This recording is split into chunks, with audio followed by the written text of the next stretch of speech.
Hi guys, welcome back to my book channel. I hope you're all having a great day today. I have been busy this week. I've been doing a reading vlog, reading Binding 13. Absolutely amazing book. Cannot wait to edit up the vlog for you guys. It's obviously my first time doing a reading vlog like that. I've watched other people's reading vlogs. I love a reading vlog.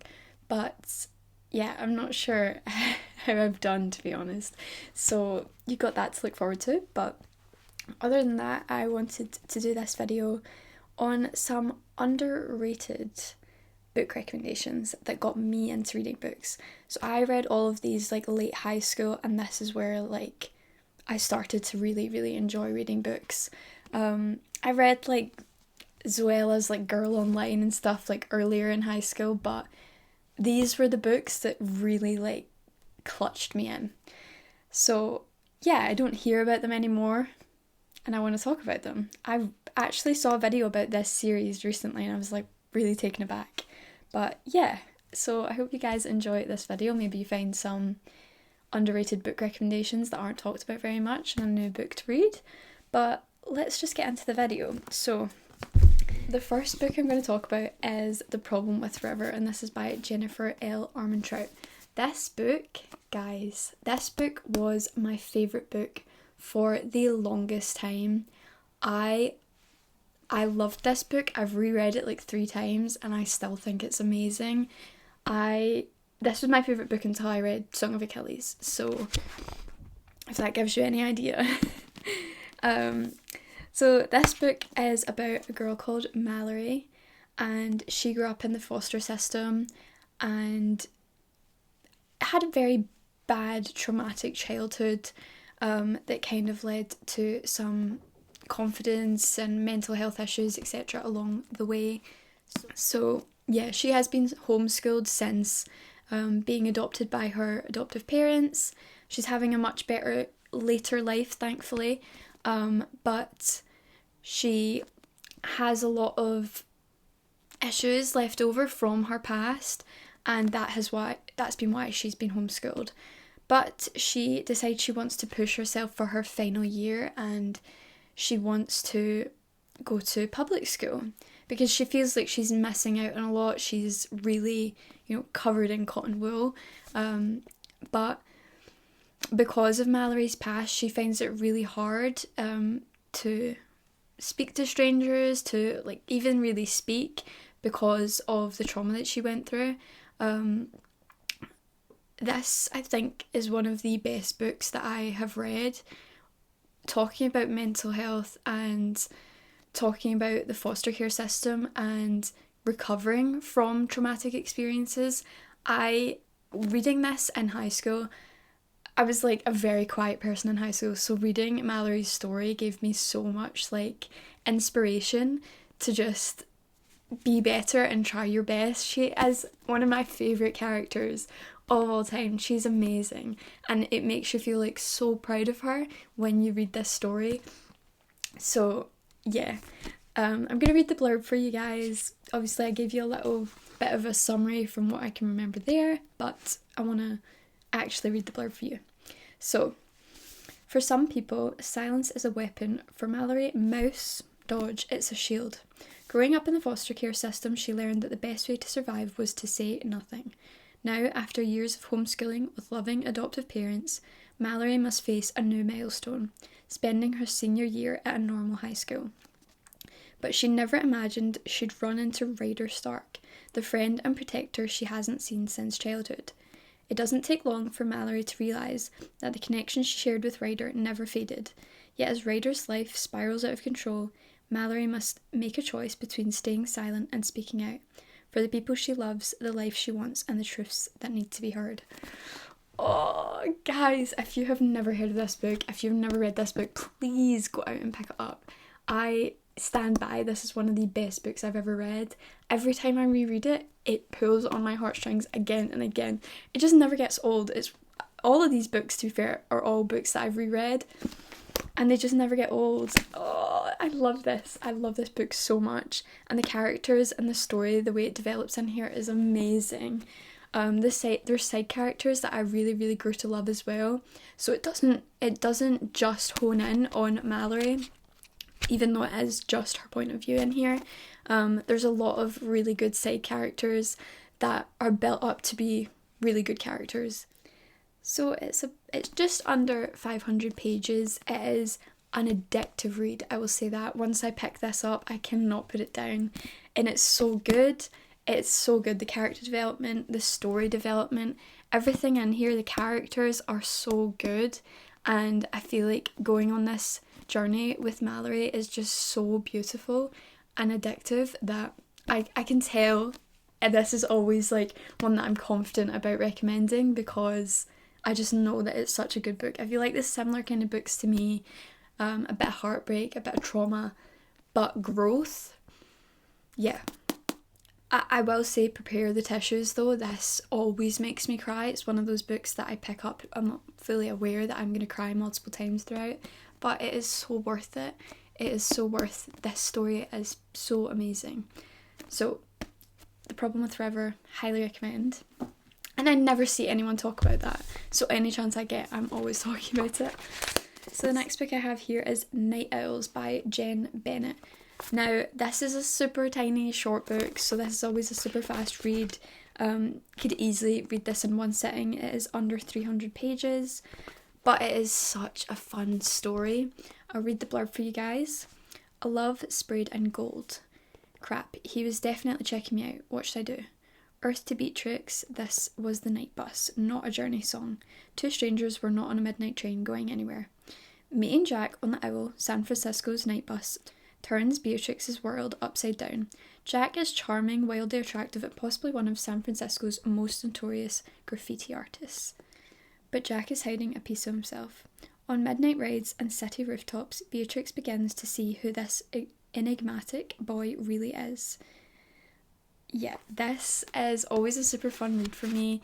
It is surprisingly quite deep for under 300 pages. There is also some themes of mental health issues in this as well, which, to be honest, I wasn't expecting. I do kind of wish this book was longer. I think it does hold the potential, but for what it is, I still think it's a great, really fast-paced read, and I really like the characters and the storyline in this.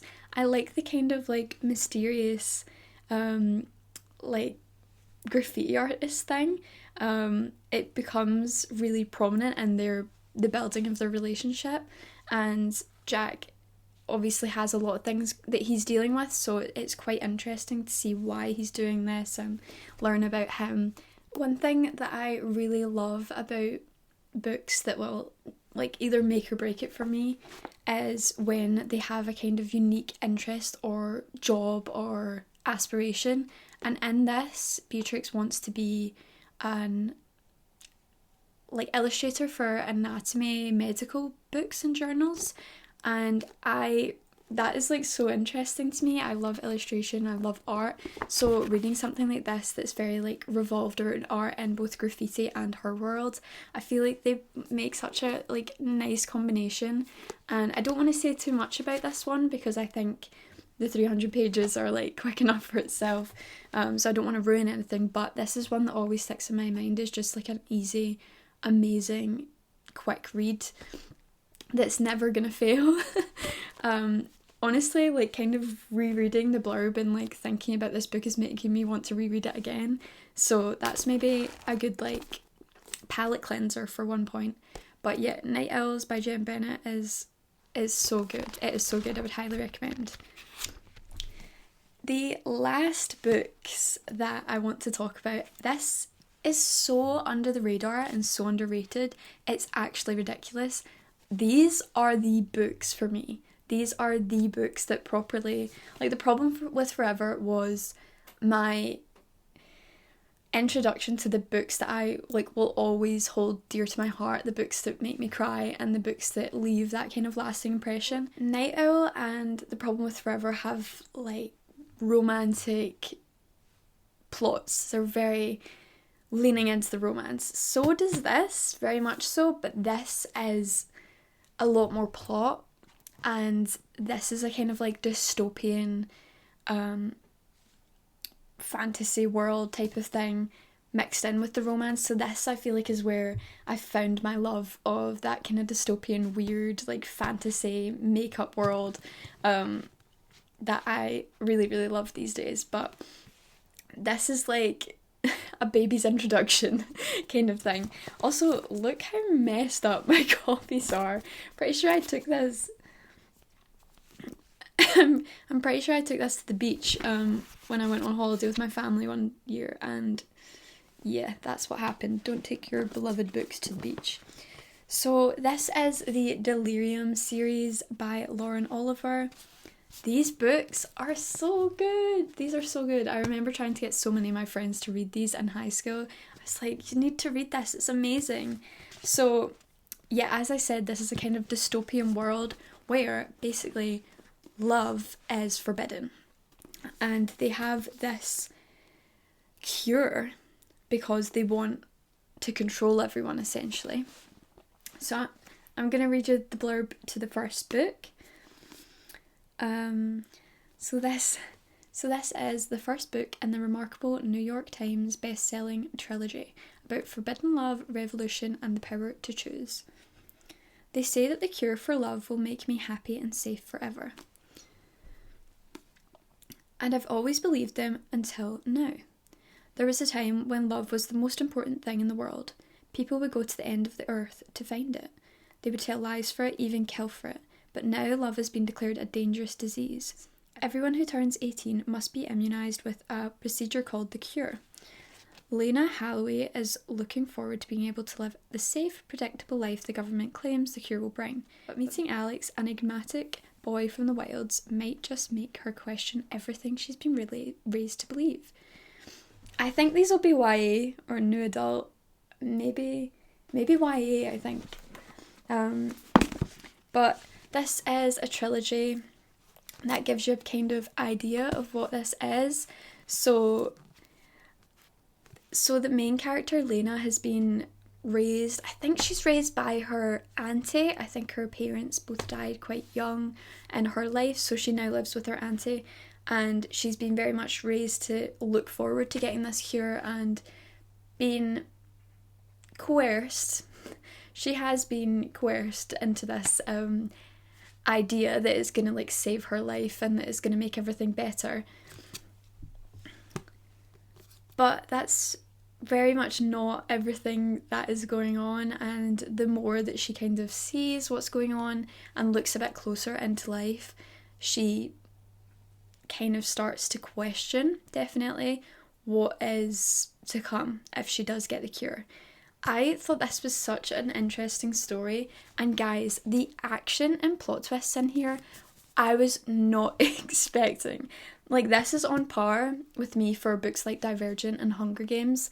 These are and should be talked about just as much. I loved these so much, and they have the perfect balance for me on romance versus drama and action.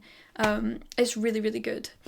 It's also a series that I thoroughly enjoyed from start to finish. Sometimes you kind of dread going into book 2 or even book 3, but this is a thoroughly good read throughout. So that's another reason why I think it's a very good book series to recommend. I definitely think if you're wanting to dip your toes into this kind of genre, kind of like fantasy, dystopian worlds, not just your typical like contemporary romance or action or whatever, I feel like this is so fun and it's got such a gripping story.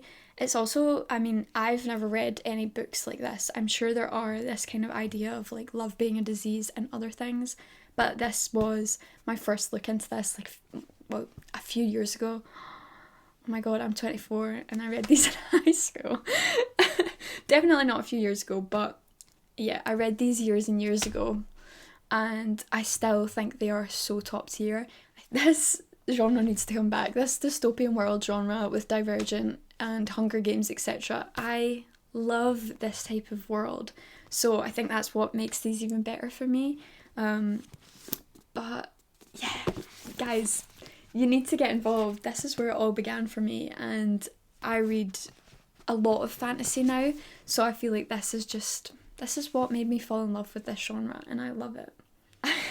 I think also the main character in this, I just love a good old like troubled questioning like the government and the world that they're living in type of fantasy. So yeah, I feel like Lena in this is so good for that. She's such an interesting character, and the way she develops throughout the books is crazy. It's not what I was expecting. So yeah, buckle up, because you're in for a ride if you actually pick this book up, or well, these books. So these are really the 5 books. These are the 5 books that I will be keeping. Like, I'm going to do a book on haul soon, but I would never part with these books. These copies are not in very good condition anymore because I've had them for so long. But, you know, they're all like crooked and stuff, and the spines are all broken. I don't do that anymore. I can't believe I used to. But I must have not for these. These are in, other than this one. It's in really bad nick. But the first 2 are actually in really good condition. Maybe not, but like from some angles. The spines aren't cracked, so these must be quite floppy books. Oh, guys, that's reason enough to pick up this book. Floppy books. Are all of these floppy books? Night Owls definitely isn't, but I think Problem with Forever is a bit of a floppy book. But yeah, I think you should definitely check out at least one of these if it sounds up your street. I would love to know if you guys have read any of these books, because I don't think I've come across anyone unless I've made them read this book. So I'd love to talk about these books. If not, you should go and read them and then we can talk about them. But yeah, I'm still obsessed with these, and I read them so long ago now, but there's something about a good comfort book, you know, something that you know going in you love and that it's always going to be good. These are my comfort books. These are the books that introduced me to some of my favourite genres and authors that I should honestly go and look at some of their other books. So would highly recommend, if you've not read any of these, you go and check them out. And yeah, that's enough from me. I hope you found something maybe not on your TBR, not talked about very much, because I feel like a lot of books are oversaturated online these days. But yeah, please go and check out my babies that helped me get here. So thank you guys so much for watching. I hope you enjoyed this video, and I hope to see you in the next one. Bye guys!